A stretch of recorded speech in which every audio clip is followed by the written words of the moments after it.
Let's study internal structure of heart.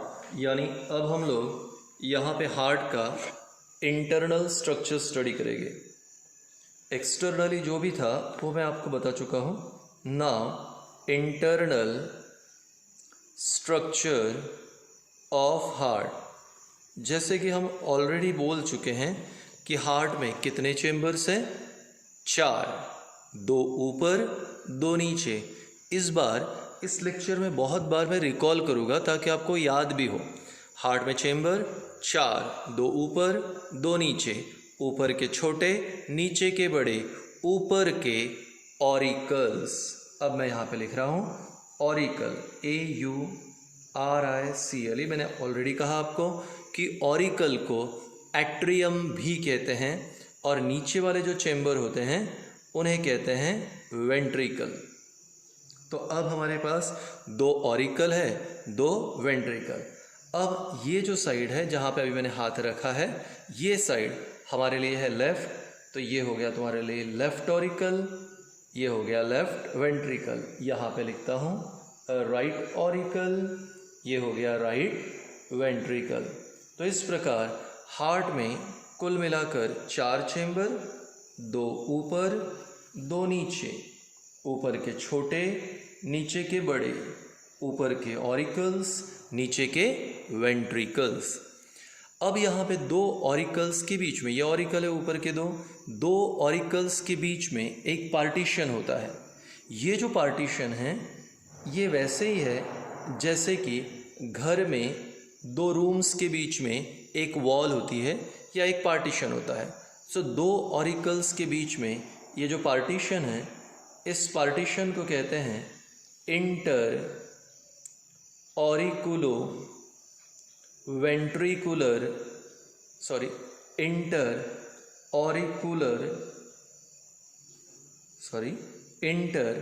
Auricular septum. Septum का मतलब होता है पार्टीशन। 2 ऑरिकल में पार्टीशन, इंटर ऑरिकुलर सेप्टम।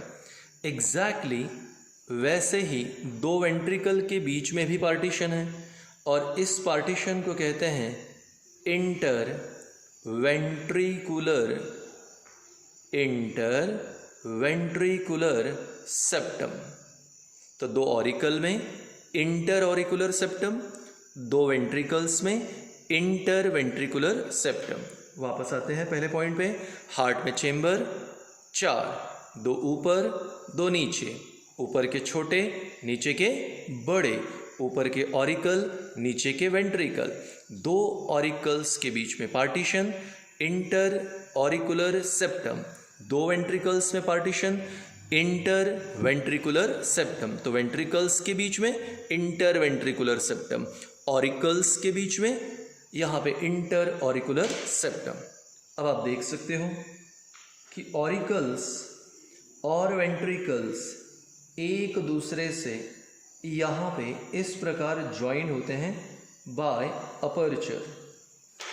ये मैंने बहुत ही फाइन ऐसे डॉट्स किए हैं, आई होप आपको दिख रहा हो तो अच्छी बात है।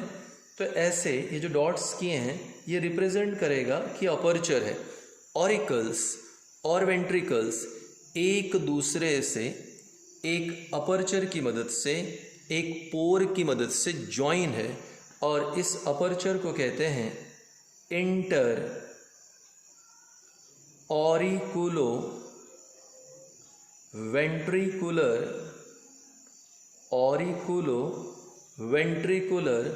अपर्चर।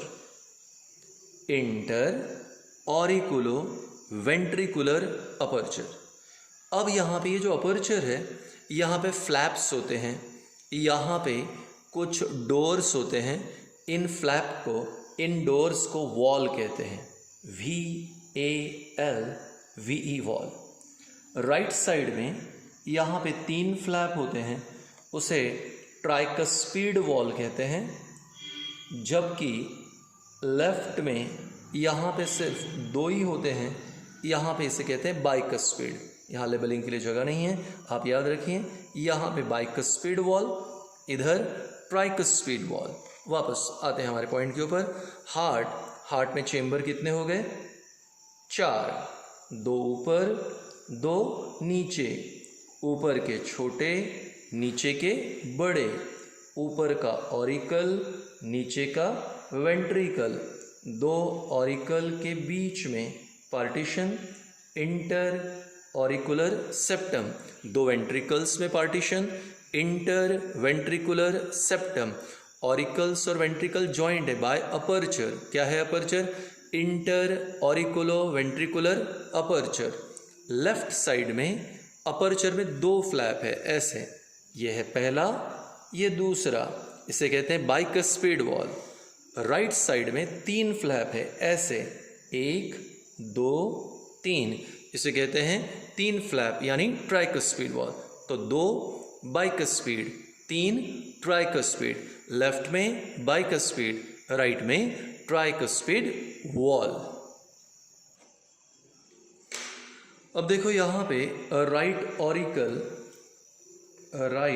ऑरिकल ब्लड रिसीव करेगा इस ऊपर वाले पाइप से और ऐसे नीचे वाले पाइप से।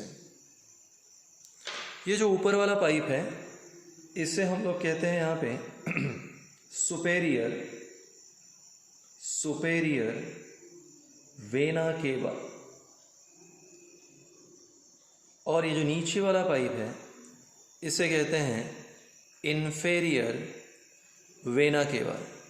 तो सुपेरियर वेना केवा और इन्फेरियर वेना केवा दोनों भी राइट ऑरिकल में यहाँ पे ब्लड पोर करेंगे। कौन सा ब्लड पोर करेंगे, डीऑक्सीजनेटेड यानी इम्प्योर ब्लड। मैंने वहाँ पे CO2 लिखा है, CO2 यानी जिसके अंदर ऑक्सीजन नहीं है, जिसमें कार्बन डाइऑक्साइड है, और जहाँ कार्बन डाइऑक्साइड है उस ब्लड को हम लोग कहेंगे डीऑक्सीजनेटेड ब्लड या इम्प्योर ब्लड।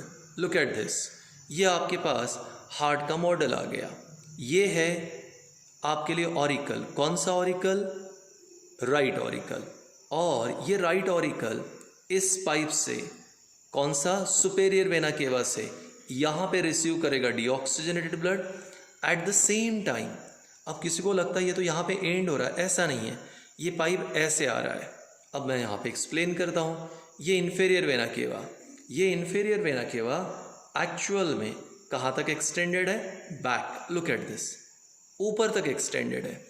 ऐसे यहाँ पे एंड नहीं हुआ, ये पीछे यहाँ तक आ गया, कहाँ तक, ऑरिकल तक। तो यहाँ पे इन्फेरियर वेना केवा और सुपेरियर वेना केवा, ये दो पाइप से हार्ट के नीचे जितने भी ऑर्गन हैं वो सारे ऑर्गन से इम्प्योर ब्लड रिसीव करना कौन करेगा, इन्फेरियर वेना केवा। कहाँ पोर करेगा, राइट ऑरिकल। हार्ट के ऊपर जितने भी ऑर्गन हैं उन सारे ऑर्गन से इम्प्योर ब्लड कलेक्ट करना सुपेरियर वेना केवा, और ये वहाँ पे पोर कर देगा राइट ऑरिकल। तो राइट ऑरिकल में डीऑक्सीजनेटेड ब्लड आएगा। At the same time left auricle में ऑक्सीजनेटेड ब्लड आएगा, और इस ऑक्सीजनेटेड ब्लड को लाने का काम ऐसे 4 पाइप का होता है, और इन पाइप को हम लोग कहते हैं पल्मोनरी वेन्स। अभी लेवलिंग नहीं किया, 1 2 3 4, तो ये 4 पाइप है पल्मोनरी वेन्स, और पल्मोनरी वेन्स ये लंग्स से आती हैं। आप तो जानते हैं लंग्स का काम होता है प्यूरिफिकेशन करना, तो लंग्स यहाँ पे क्या करेगा, प्योर ब्लड भेजेगा। प्योर ब्लड यानी क्या, जिसमें ऑक्सीजन हो।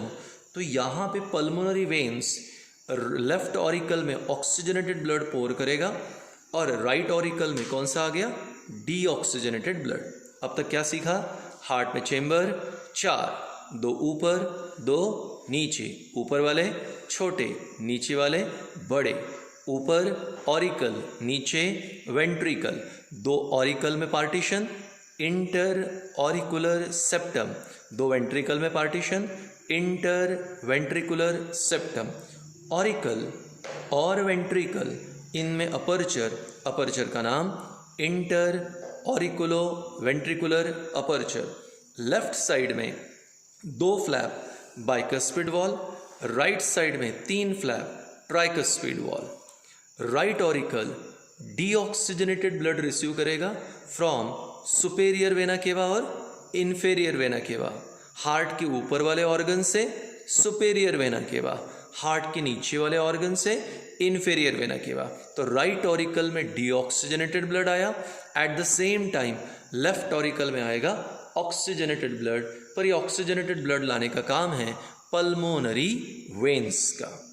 अब ऑरिकल्स कॉन्ट्रैक्ट होंगे, ऑरिकल्स कॉन्ट्रैक्ट होने के बाद ब्लड नीचे आएगा।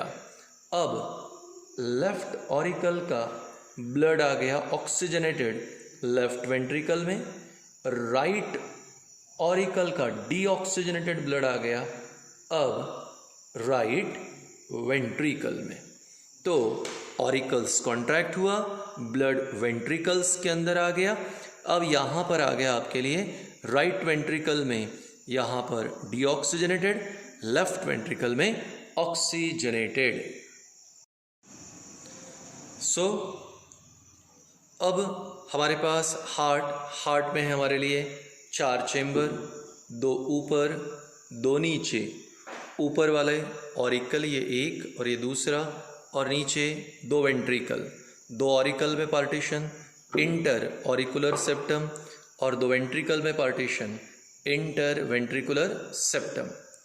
यहाँ पे राइट ऑरिकल ने ब्लड रिसीव किया सुपेरियर वेना केवा और inferior vena cava deoxygenated, left ventricle में ब्लड आया, लेफ्ट ऑरिकल में ब्लड आया oxygenated pulmonary veins, auricle contract हुए, ब्लड नीचे आ गया और ब्लड इन पोर्स से आया। आई होप आपको दिखाई दे, और ये पोर है हमारे लिए यहाँ पे, ठीक है, इंटर ऑरिकुलो वेंट्रिकुलर अपर्चर।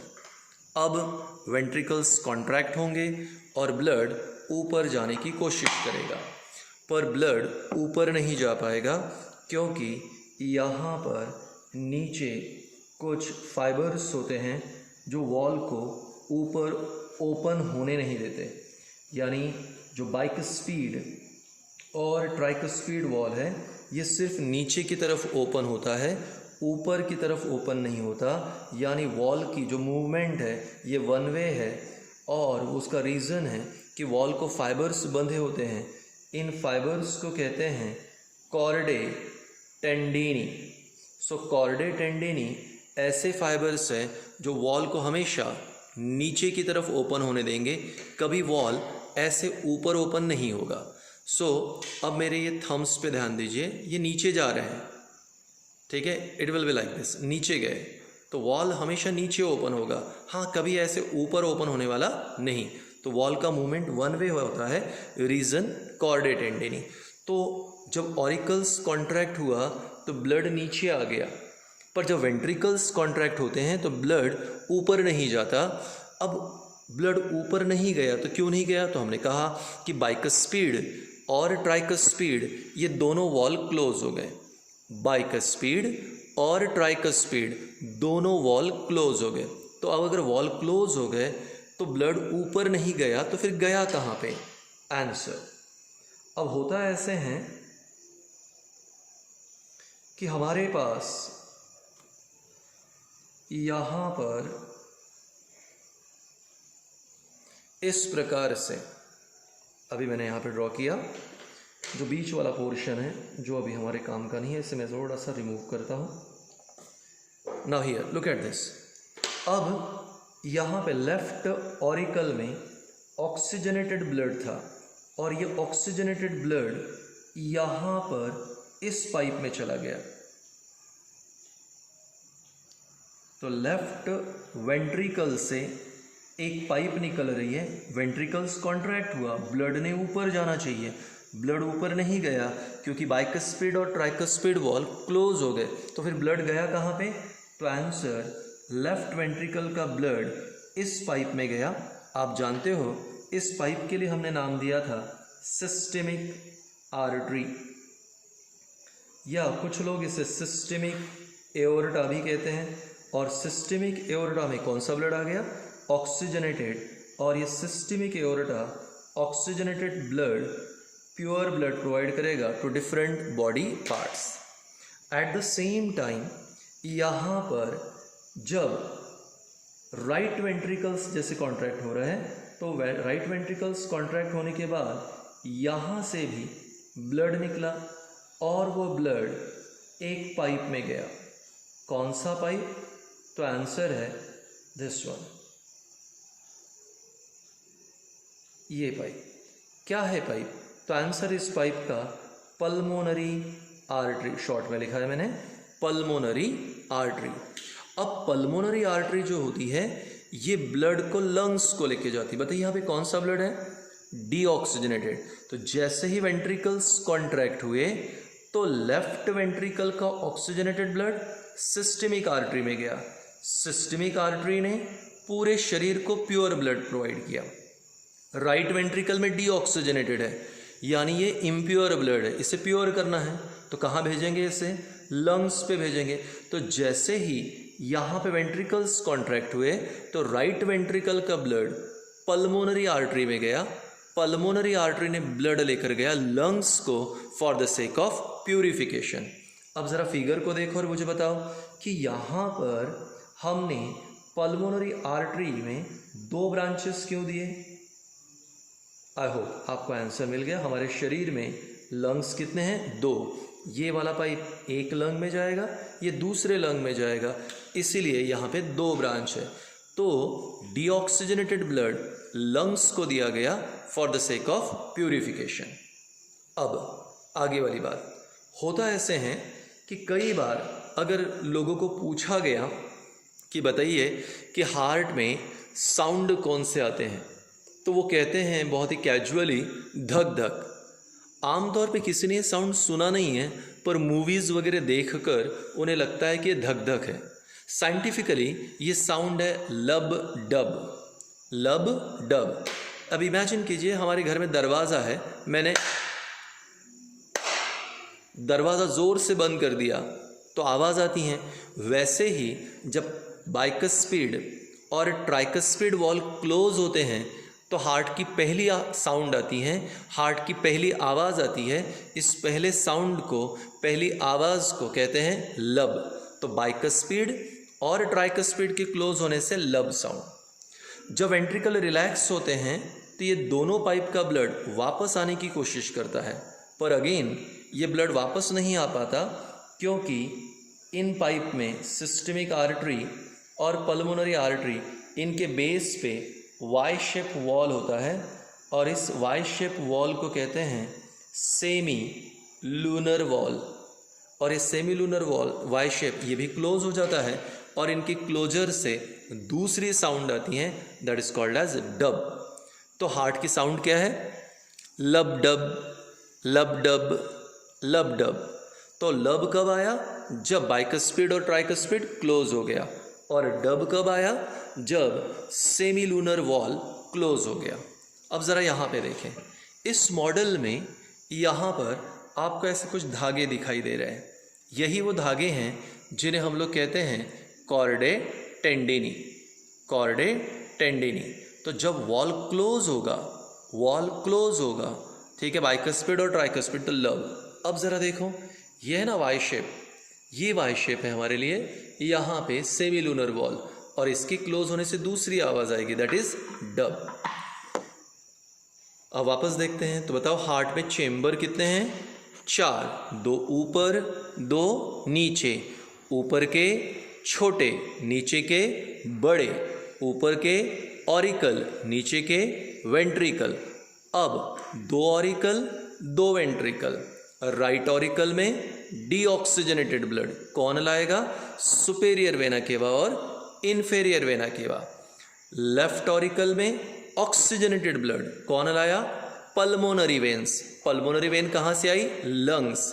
तो लंग्स ने प्यूरिफाइड ब्लड पल्मोनरी वेन को दिया और उसने ये प्योर ब्लड डाल दिया लेफ्ट ऑरिकल। तो लेफ्ट ऑरिकल में ऑक्सीजनेटेड, राइट ऑरिकल में डीऑक्सीजनेटेड। ऑरिकल्स कॉन्ट्रैक्ट हो गया, ब्लड नीचे आ गया।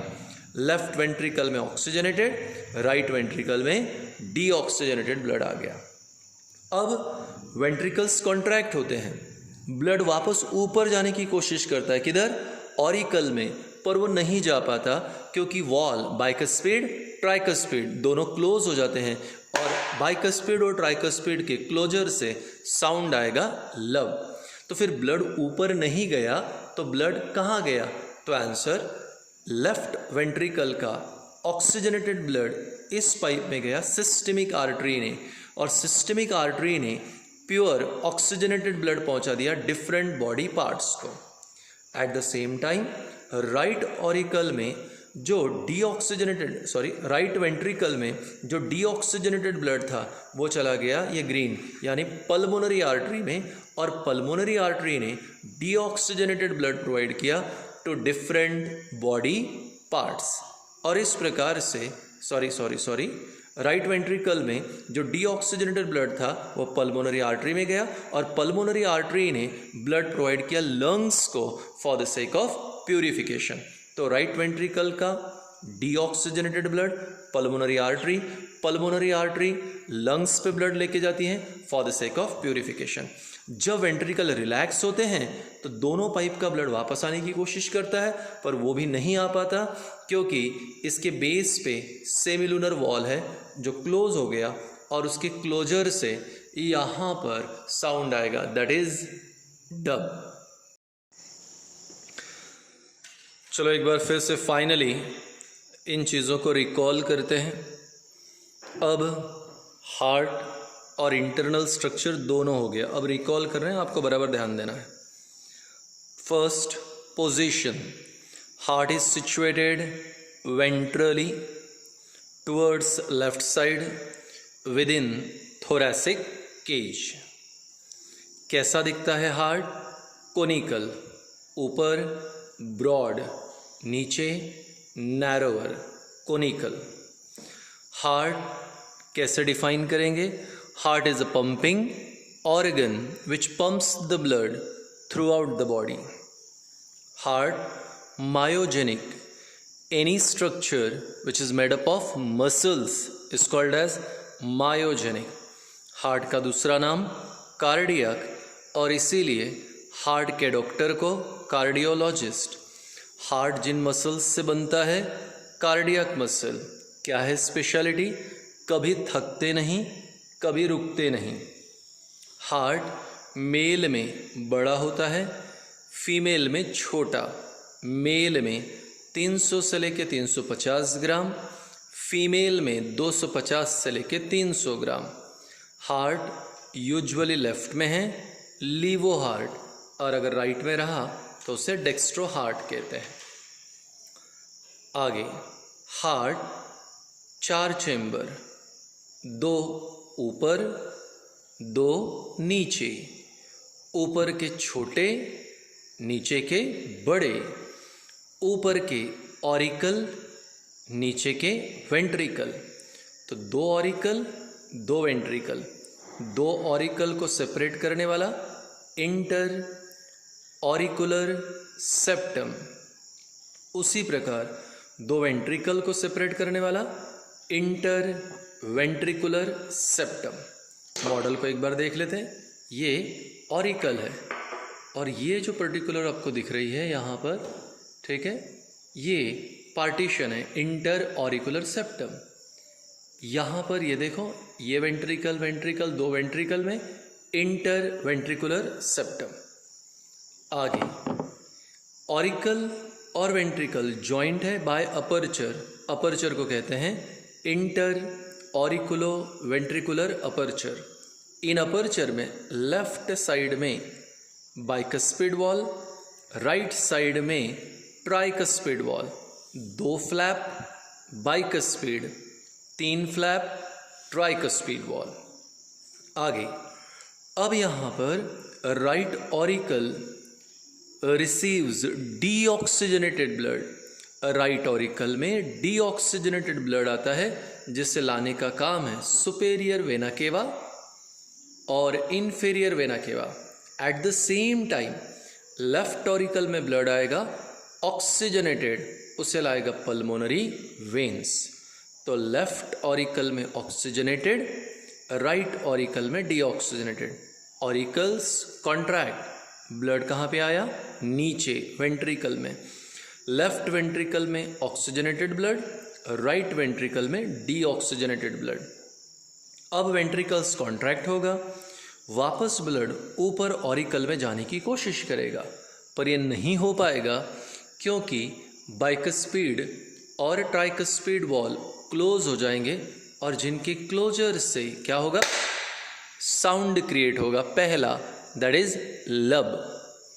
आगे फिर ये ब्लड गया कहाँ पे, लेफ्ट वेंट्रिकल का ऑक्सीजनेटेड ब्लड सिस्टेमिक आर्टरी में जाएगा, जो ऑक्सीजनेटेड ब्लड को डिफरेंट बॉडी पार्ट को प्रोवाइड करेगा। राइट वेंट्रिकल का डीऑक्सीजनेटेड ब्लड पल्मोनरी आर्टरी में जाएगा और पल्मोनरी आर्टरी ये डीऑक्सीजनेटेड ब्लड लंग्स को प्रोवाइड करेगा फॉर प्यूरिफिकेशन। जब वेंट्रिकल रिलैक्स होते हैं तो ब्लड दोनों पाइप्स का वापस आने की कोशिश करेगा, पर नहीं आ पाएगा क्योंकि दोनों पाइप के बेस पे वाई शेप यहाँ वॉल है, सेमीलूनर वॉल, ये क्लोज हो जाएगा और इसके क्लोजर से दूसरी साउंड आएगी दैट इज डब। अब आगे, अब यहाँ पर मैं आपके लिए हार्ट रिप्रेजेंट करता हूँ।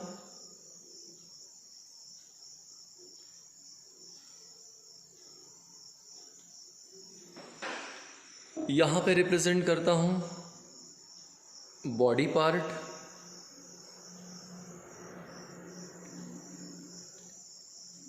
और यहाँ रिप्रेजेंट करते हैं हम लोग लंग्स। अब आपको ध्यान देना है, मैं आपके लिए दो कलर के यहाँ पे पेन यूज़ करता हूँ। रेड रिप्रेजेंट करेगा ऑक्सीजनेटेड को। अब ये हार्ट से ऑक्सीजनेटेड ब्लड निकला,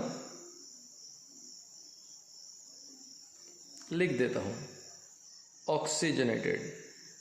हार्ट से ऑक्सीजनेटेड ब्लड निकला, कौन लेकर गया, बोले सर सिस्टेमिक आर्टरी लेके गया, सिस्टेमिक एओर्टा लेके गया।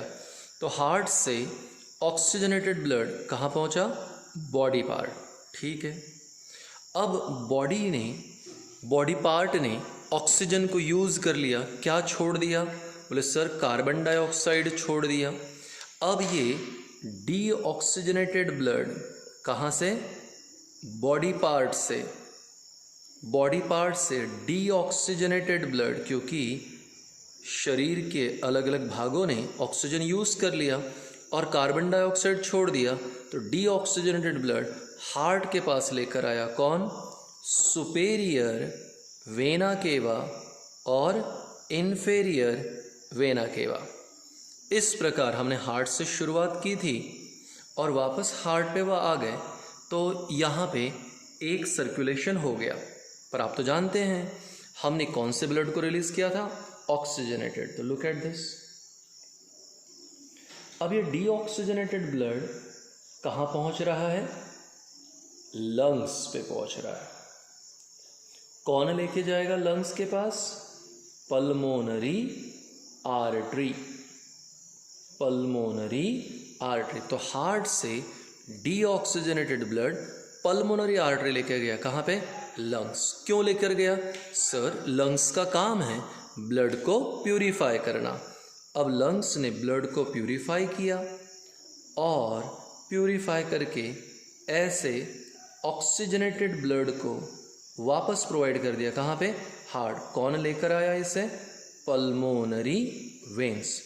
तो पहला सर्कुलेशन ये हो गया, यहाँ पे दूसरा सर्कुलेशन, यानी ब्लड हार्ट के 2 चक्कर मारता है, और क्योंकि हार्ट 2 चक्कर मारता है इसलिए इस प्रकार के सर्कुलेशन को कहते हैं डबल सर्कुलेशन। ध्यान दें फिर से, हमने कौन से ब्लड को रिलीज किया था, ऑक्सीजनेटेड। मुझे ऑक्सीजनेटेड चाहिए तो ऑक्सीजनेटेड रिलीज किया, पर आया कौन सा, डीऑक्सीजनेटेड। गया था ऑक्सीजनेटेड पर आया डीऑक्सीजनेटेड, एक सर्कुलेशन कंप्लीट। अब यहाँ पे डीऑक्सीजनेटेड लंग्स पे गया, लंग्स ने प्यूरिफाई किया, अब आया वापस हार्ट पे। तो जब एक ही ब्लड हार्ट के 2 चक्कर मारता है, when the blood circulate twice through the heart, then such circulation is called double circulation। Exam में क्वेश्चन आएगा, explain double circulation in humans. 2 mark के लिए क्वेश्चन है, इंपॉर्टेंट क्वेश्चन है। तो हमारे शरीर में ब्लड 2 चक्कर मारता है हार्ट के, इसलिए इस प्रकार के सर्कुलेशन को हम लोग क्या कहते हैं, डबल सर्कुलेशन। सो अभी नए टॉपिक को स्टार्ट करते हैं। The new topic that we have is blood vessels. Blood vessels क्या होती हैं? Blood vessel, the pipe through which blood flows. The pipe or tube through which blood flows. The tubular structure, the tubular structure through which, the tubular structure through which blood flows. The tubular structure through which blood flows is called as blood vessel.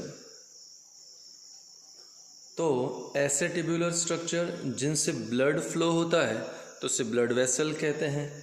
आप जानते हो blood vessel 3 प्रकार की होती हैं, artery, veins और तीसरी capillaries. Artery, veins और थर्ड वन कैपिलरीज।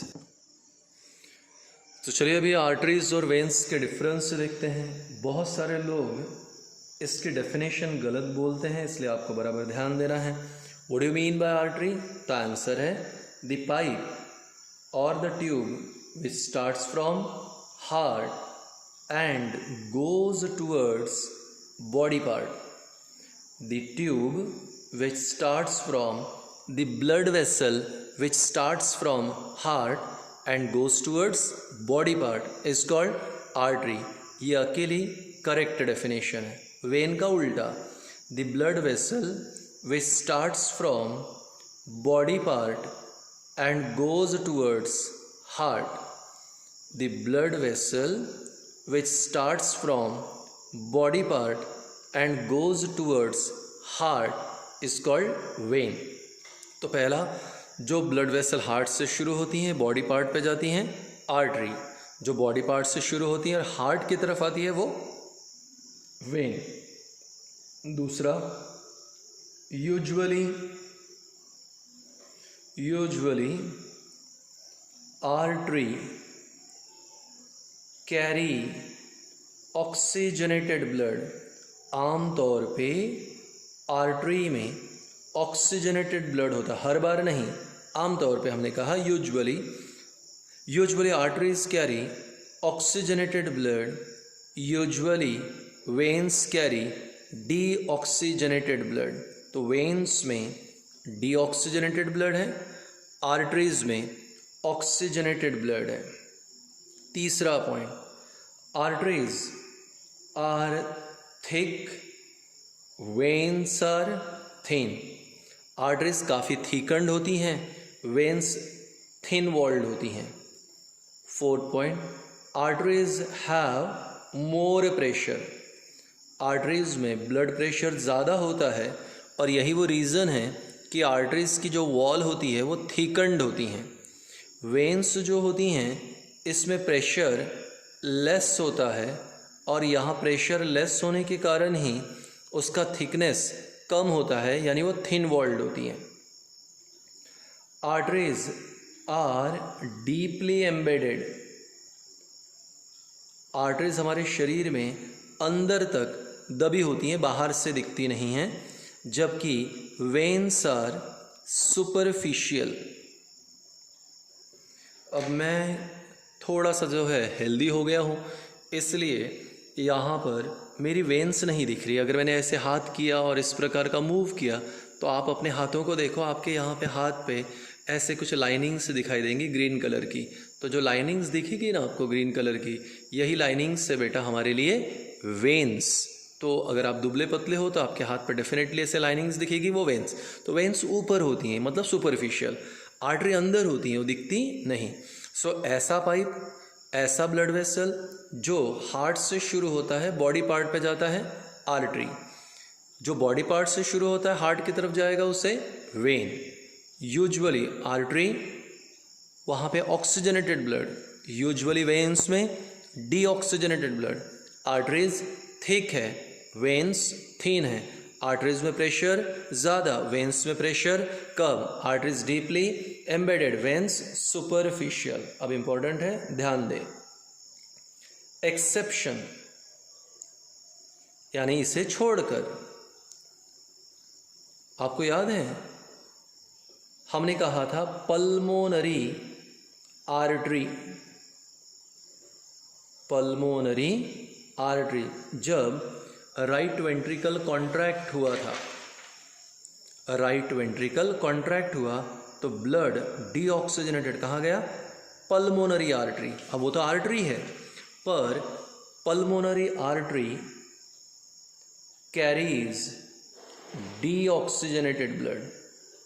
तो आम तौर पर आर्टरीज में ऑक्सीजनेटेड ब्लड रहता है, पर पल्मोनरी आर्टरी एक ऐसा एग्जाम्पल है जिसमें कौन सा है? Deoxygenated blood. Eight the same time pulmonary vein जो लंग्स से आ रही है, pulmonary veins carries oxygenated blood. अब कुछ बच्चे पूछते हैं कि सर इसमें ऑक्सीजनेटेड है तो इसे आर्टरी क्यों नहीं कहा? क्योंकि ये लंग्स से आई, लंग्स यानी बॉडी पार्ट, बॉडी पार्ट से हार्ट की तरफ आ रहा है तो वेन, मैंने बोला पल्मोनरी वेन। हाँ, वो लंग्स से आ रही हैं इसलिए उसमें क्या है? Oxygenated. Pulmonary artery carries deoxygenated blood. फिर सर इसे डीऑक्सीजनेटेड है तो फिर वेन क्यों नहीं कहा? क्योंकि हार्ट से स्टार्ट हुई और कहाँ जा रही है? लंग्स यानी बॉडी पार्ट की तरफ, that's why artery. Exceptional case deoxygenated blood. तो ऐसा पाइप जो हार्ट से स्टार्ट होता है बॉडी पार्ट पे जाएगा आर्टरी, जो बॉडी पार्ट से स्टार्ट होगा और हार्ट की तरफ जाएगा वेन। आर्टरी में यूजुअली ऑक्सीजनेटेड, वेन्स में usually deoxygenated. Arteries thick, veins thin. Arteries में प्रेशर ज़्यादा, वेन्स में प्रेशर कम। Arteries deeply embedded, veins superficial. Pulmonary artery carries deoxygenated and pulmonary veins carries oxygenated blood. अब क्या बच गया? Third one, capillaries. Fine blood vessels, fine blood vessel, बहुत ही बारीक, बहुत ही fine blood vessels which remains, fine blood vessel which remains in direct contact, fine blood vessel which remains in direct contact with cells or tissues is called as capillaries। तो sales या tissues के direct contact में जो blood vessels होती हैं उन्हें क्या कहते हैं? कैपिलरीज। तो इस प्रकार आर्टरीज, वेन्स और कैपिलरीज तीन टाइप की ब्लड वेसल्स। चलो अभी एक छोटा टॉपिक है हमारे पास और इस छोटा सा टॉपिक है functions of blood, functions of blood. Blood कई सारे फंक्शन करता है, तो चलिए हम 3-4 देख लेते हैं। पहला है ट्रांसपोर्ट ऑफ ऑक्सीजन। पूरे शरीर को ऑक्सीजन पहुंचाने का काम किसका है? ब्लड का। हम लंग्स में ऑक्सीजन लेते हैं और वहाँ से पूरे शरीर को ब्लड पहुँचाने का काम, पूरे शरीर को ऑक्सीजन पहुँचाने का काम ब्लड का है। दूसरा है ट्रांसपोर्ट ऑफ न्यूट्रिएंट्स। डाइजेशन होने के बाद सारे न्यूट्रिएंट स्मॉल इंटेस्टाइन एब्जॉर्ब कर लेता है, स्मॉल इंटेस्टाइन वो न्यूट्रिएंट को ब्लड में डाल देता है और ब्लड पूरे शरीर को न्यूट्रिएंट पहुँचाएगा। हमारे शरीर में अलग अलग प्रकार के ग्लैंड्स होते हैं, वो हार्मोन्स तैयार करते हैं। हार्मोन्स को भी एक प्लेस से दूसरी प्लेस पे ले जाने का काम किसका है? ब्लड का। तो transport of oxygen, transport of nutrient, transport of hormone, 3 तो हो गया। चौथे नंबर पे आता है transport of waste to kidney. Kidney का काम होता है नाइट्रोजनस वेस्ट को शरीर के बाहर फेंक देना, पर ये वेस्ट किडनी तक लेकर कौन जाएगा? अगेन आंसर, लेकर जाने का काम है यहाँ पे ब्लड का। नेक्स्ट, प्रोटेक्शन माइक्रो ऑर्गेनिज्म जो होते हैं बैक्टीरिया वायरसेस वगैरह, इन बैक्टीरिया वायरसेस को WBC वाइट ब्लड कार्पस्कल, जिन्हें हम सोल्जर्स ऑफ बॉडी कहते हैं, ये खा लेते हैं, उन्हें मार डालते हैं और इस प्रकार हमारे शरीर का प्रोटेक्शन करते हैं। यानी ब्लड हमारे शरीर को प्रोटेक्ट भी करेगा।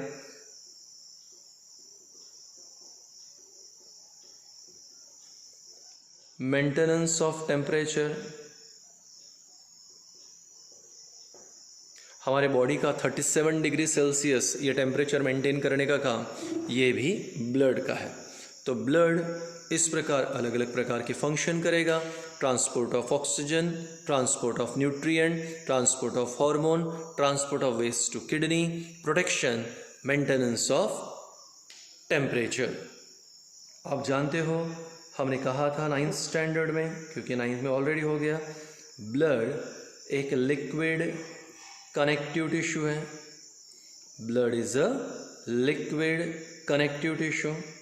हमारे शरीर में 1/10 ऑफ बॉडी मास, शरीर का जितना भी वज़न है उसका 10वां भाग हमारे शरीर में ब्लड होता है। नेक्स्ट, ब्लड का pH है 7.4, यानी स्लाइटली अल्कलाइन है। ब्लड को तैयार करने का काम है red bone marrow. Red bone marrow हमारे शरीर में ब्लड को तैयार करेगा। तो this are the functions of blood and a normal introduction regarding blood. Hello, ये जो डिवाइस है, इस डिवाइस को हम लोग कहते हैं स्पिग्मोमैनोमीटर। स्पिग्मोमैनोमीटर वो डिवाइस है जिसकी मदद से हम लोग बीपी मेजर करते हैं, ब्लड प्रेशर मेजर करते हैं। यहाँ पर कैलिब्रेटेड स्केल है और ये कैलिब्रेटेड स्केल हमारे लिए ब्लड प्रेशर का रीडिंग देगी।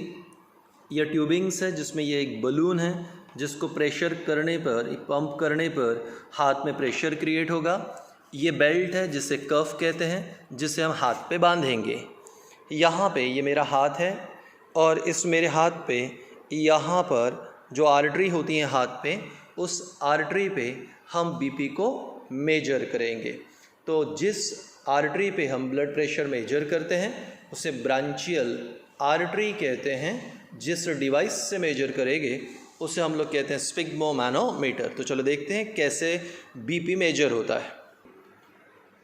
यहाँ पे ये जो आर्टरी है, इस हाथ की आर्टरी को ब्रांचियल आर्टरी कहते हैं और यहीं पे आर्टरी पे हम लोग बीपी मेजर करेंगे। सबसे पहले हम लोगों को यहाँ पे कफ को बांधना होता है और इस प्रकार हम हाथ पे कफ को अच्छी तरीके से बांध लेंगे। इसके बाद ये है पंप। इस पंप में हम लोगों को जो है इस तरह पंप करना है। जब हम पंप करेंगे तो कफ में हवा आ जाएगी, जिसके कारण यहाँ पर एक प्रेशर क्रिएट होगा। स्टेथोस्कोप लेना है, यहाँ पे ब्रांचियल आर्टरी पे रखना है और बलून की हवा धीरे धीरे छोड़नी है।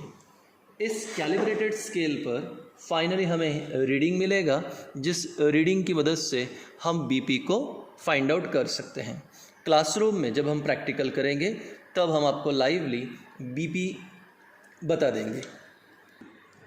ये भी एक बीपी एपरेटस है, पर ये बीपी एपरेटस डिजिटल है। यहाँ पे सिंपली हमें कफ हाथ पे बांधना है, बटन ऑन करनी है, 15 to 20 सेकेंड में ऑटोमेटिकली डिजिटल स्क्रीन पे रीडिंग आ जाएगा। तो ये डिजिटल बीपी एपरेटस है, ठीक है। और ये old fashion sphygmomanometer. So let's start a new topic, that is blood clotting. एक मिनट, ब्लड क्लॉटिंग के पहले हम लोग एक और टॉपिक देख लेते हैं, ब्लड प्रेशर। क्योंकि प्रीवियस लेक्चर में हमने आपको स्पिग्मोमैनोमीटर बताया।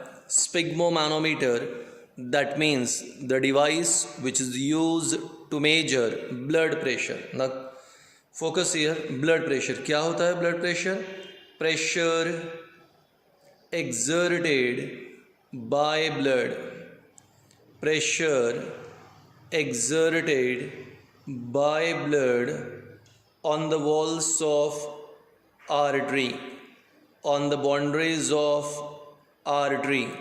तो ब्लड द्वारा आर्टरी के बाउंड्री पे, आर्टरी की वॉल्स पर जो प्रेशर एक्सर्ट होता है उसे कहते हैं blood pressure. Pressure exerted by blood on the boundaries of artery, on the walls of artery is called blood pressure। Blood pressure को मेजर करने के लिए जो डिवाइस है वो है sphygmomanometer. Sphygmomanometer, it is a device which is used to measure blood pressure. तो जिस डिवाइस की मदद से हम ब्लड प्रेशर मेजर करते हैं उसे कहते हैं स्फिग्मोमैनोमीटर। आगे ब्लड प्रेशर हम हाथ की आर्टरी पर मेजर करते हैं। मैंने ऑलरेडी प्रीवियस लेक्चर में कहा उस आर्टरी को हम लोग कहते हैं ब्रांचियल आर्टरी। तो ये मेरा हाथ, ये मैंने ऐसे लंबा किया, यहाँ पर हमारे लिए जो आर्टरी होती हैं ये है ब्रांचियल आर्टरी। तो ब्रांचियल आर्टरी पे हम बीपी मेजर करते हैं, जिस डिवाइस से मेजर करते हैं उससे स्फिग्मोमैनोमीटर। अब हमारे लिए ब्लड प्रेशर 3 प्रकार का है। पहला systolic blood pressure, diastolic blood pressure और pulse pressure. Once again, pressure exerted by blood, pressure exerted by blood कहाँ पे? On the walls of artery, on the boundaries of artery. Arteries की boundary पे जो प्रेशर एक्सर्ट होगा वो blood pressure. अब ज़रा सुनिए, pressure exerted by blood on the walls of artery कब? During ventricular contraction, during ventricular contraction is called as systolic blood pressure। तो वेंट्रिकल्स के कॉन्ट्रैक्ट होने पर जो प्रेशर एक्सर्ट होता है आर्टरीज की बाउंड्री पे उसे सिस्टोलिक ब्लड प्रेशर कहते हैं। और नॉर्मल एडल्ट में ये होता है 120 mmHg, यानी नॉर्मल पर्सन में इसकी वैल्यू है 120 mmHg। Hg यानी मर्क्यूरी, क्योंकि स्फिग्मोमैनोमीटर में मर्क्यूरी की मदद से हमें रीडिंग पता चलता है। अब है ये है डायस्टोलिक। अब diastolic BP, pressure exerted by blood, ठीक है, कहाँ पर? On the walls of artery कब? During ventricular relaxation. तो वेंट्रिकुलर रिलैक्सेशन के समय जो प्रेशर एक्सर्ट होगा उसे कहते हैं डायस्टोलिक बीपी, वो है 80 mmHg। सो वेंट्रिकल्स के कॉन्ट्रैक्शन पे जो प्रेशर क्रिएट होगा सिस्टोलिक ब्लड प्रेशर, वेंट्रिकल्स के रिलैक्सेशन पे जो प्रेशर क्रिएट होगा diastolic blood pressure. Systolic 120 value ज़्यादा, डायस्टोलिक 80 वैल्यू कम। इन दोनों का जो डिफरेंस होता है उसे कहते हैं pulse pressure. So difference between systolic blood pressure and diastolic blood pressure is called as pulse pressure. And you know very well, in normal adult it is 40 mmHg। तो नॉर्मल पर्सन में pulse pressure रहेगा 40 mmHg। भगवान न करे पर अगर किसी व्यक्ति का बीपी 150 के ऊपर हो गया तो उसे कहते हैं हाई ब्लड प्रेशर या हाइपरटेंशन। हाई ब्लड प्रेशर और हाइपरटेंशन। और अगर यही सिस्टोलिक बीपी 100 के नीचे हो गया तो उसे कहते हैं लो ब्लड प्रेशर और hypotension. So high blood pressure को हाइपरटेंशन, लो ब्लड प्रेशर को hypotension. Pressure exerted by blood on the walls of artery, pressure exerted by blood on the walls of artery is called as blood pressure. कौन से device से measure किया? Sphygmomanometer. कौन सी artery पे measure किया? Brachial artery. कितने प्रकार होते हैं? 3। Systolic blood pressure, diastolic blood pressure, pulse pressure. Ventricles के कॉन्ट्रैक्शन पे जो प्रेशर क्रिएट होगा सिस्टोलिक, वेंट्रिकल के रिलैक्सेशन पे diastolic. Systolic 120 mmHg, diastolic 80 mmHg, दोनों का डिफरेंस पल्स प्रेशर। 150 के ऊपर गया हाइपरटेंशन, 100 के नीचे आ गया हाइपोटेंशन।